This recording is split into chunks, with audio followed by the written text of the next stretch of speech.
सभी को जय मसीह की। आज हम पढ़ेंगे यशायाह अध्याय 43। परमेश्वर ही एकमात्र छुड़ाने वाला। हे इज़राइल तेरा रचने वाला और हे याकूब तेरा सृजनहार यहोवा अब यूं कहता है, मत डर, क्योंकि मैंने तुझे छुड़ा लिया है, मैंने तुझे नाम लेकर बुलाया है, तू मेरा ही है।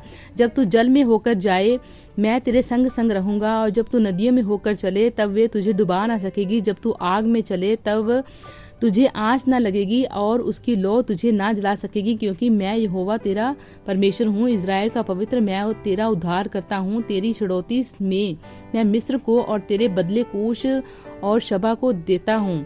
मेरी दृष्टि में तू अनमोल और प्रतिष्ठित ठहरा है। मैंने तुझसे प्रेम रखता हूँ, और इस कारण मैं तेरे बदले मनुष्यों को और तेरे प्राण के बदले मैं राज्य राज्य के लोगों को दे दूंगा। मत डर, क्योंकि मैं तेरे साथ हूँ। मैं तेरे संग तेरे वंश को पूर्व से ले आऊंगा और पश्चिम से भी इकट्ठा करूंगा। मैं उत्तर से कहूंगा दे दे, और दक्षिण से की रोक मत रख। मेरे पुत्रों को दूर से और मेरी पुत्रियों को पृथ्वी की शोर से ले आओ। हर एक को जो मेरा कहलाता है, जिसको मैंने अपनी महिमा के लिए सृजा है, जिसको मैंने रचा और बनाया है। इज़राइल परमेश्वर का गवाह। आंख रहते हुए अंधे और कान रहते हुए बहरे को निकाल ले आओ। जाति जाति के लोग इकट्ठे किए जाएं और राज्य राज्य के लोग एकत्रित हों। उनमें से कौन यह बात बता सकता है कि या बीती हुई बातें हमें सुना सकता है? वे अपने साक्षी ले आएं, जिससे वे सच्चे ठहरे। वे सुन लें और कहें, यह सत्य है, यहोवा की वाणी है। तुम मेरे साथी हो और मेरे दास हो, जिन्हें मैंने इसीलिए चुना है कि समझ कर मेरी प्रतीति करो और यह जान लो कि मैं वही हूँ। मुझसे पहले कोई परमेश्वर ना हुआ, ना मेरे बाद कोई होगा। मैं ही यहोवा हूँ और मुझे छोड़ कोई उद्धार करता नहीं। मैंने ही समाचार दिया और उद्धार किया और वर्णन भी किया, जब तुम्हारे बीच में कोई पराया देवता ना था। इसीलिए तुम ही मेरे साक्षी हो।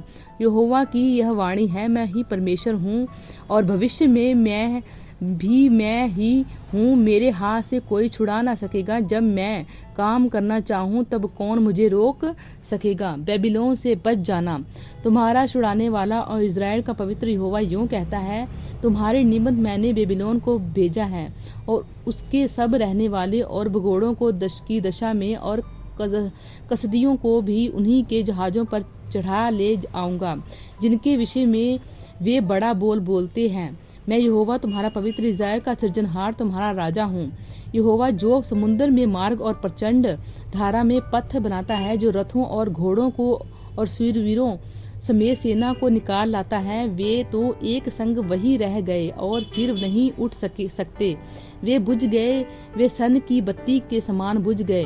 वह यूं कहता है, अब बीती हुई घटनाओं का स्मरण मत करो, ना प्राचीन काल की बातों पर मन लगाओ। देखो, मैं एक नई बात कहता हूँ, वह अभी प्रकट होगी, क्या तुम उससे अनजान रहोगे? मैं जंगल में एक मार्ग बनाऊंगा और निर्जल देश में नदियाँ बहाऊंगा। गीदड़ और शुतुरमुर्ग आदि जंगल जंतु मेरी महिमा करेंगे, क्योंकि मैं अपनी चुनी हुई प्रजा के पीने के लिए जंगल में जल और निर्जल देश में नदियां बहाऊंगा। इस प्रजा को मैंने अपने लिए बनाया है, वे मेरा गुणानुवाद करें।